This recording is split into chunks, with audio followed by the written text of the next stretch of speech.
Hello dear listeners, how are you all? Hope all will be fine.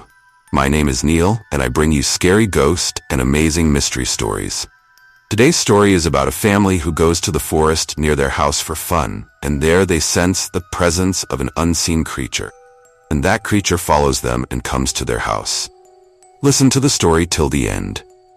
Before starting the story, please like the video, and if you have come to our channel for the first time, then also subscribe to the channel.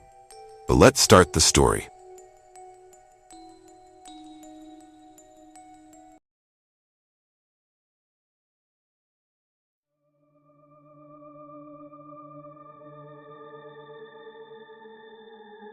Before I begin, I'm a 16-year-old male. About 3 years ago, I was in Virginia visiting family over summer. We were right outside the DC area and staying in a 2-story house near the freeway. On the other side of the freeway was a forest. So my mom, her boyfriend Eric, and I were all staying with Eric's parents. We had brought some night vision binoculars and decided that tonight was the perfect time to use them. So, after dinner, we gear up and head out. We pass under the freeway and head into the woods. When we get about 5 minutes into the forest, we set down our bag and take out our binocs.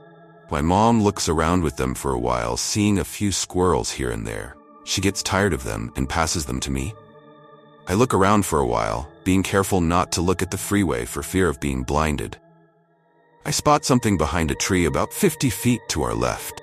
I concentrate on it, trying to figure out what it is. It looks like a pale, bald, anorexic man looking straight at us from behind the tree. I get a bit uneasy, but I'm hesitant to believe it's really there. I ask Eric to take a look, just in case. To my despair, he sees it too. He describes it much the same way I did. Now, Eric is a former amateur boxer and I train MMA almost every day, but neither one of us wants to stick around with that thing. We start heading back to the house, crossing under the freeway. We take another look behind us as a car comes by. All three of us see glowing eyes lit up by the headlights on the other side of the freeway. We say fuck that and head back to the house. When we get back, Eric's parents are asleep, and my mom and Eric go upstairs to the guest room. There's only one guest room, so I have the couch downstairs. I'm a little too excited after seeing the thing in the woods, so I end up staying up all night. Around 3 a.m., I'm watching TV and start hearing footsteps above me.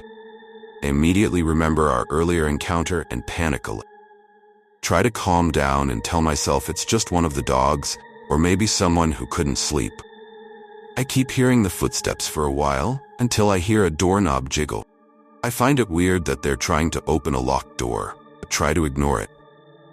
They stop, walk around for a few more minutes, and then it's quiet again. I stay up until the sun starts coming up, and then pass out. My mom wakes me up, and I remember the footsteps from the night before. I describe what happened and ask if one of them got up at any time. She says no, and I think it must have been one of the dogs. That is, until she tells me the room above me is the office. No one was in the office, and the door stays locked at night. My heart sinks as I piece it all together. I don't know if it was that thing for sure. I think it was. I've done a lot of research since then, trying to figure out what that thing was that night. I found 2 creatures that seemed to match it. I think it was either a Skinwalker or Wendigo. Whichever one it was, I'm just thankful that door was locked. I know I wouldn't be able to fight that thing no matter how tough I am.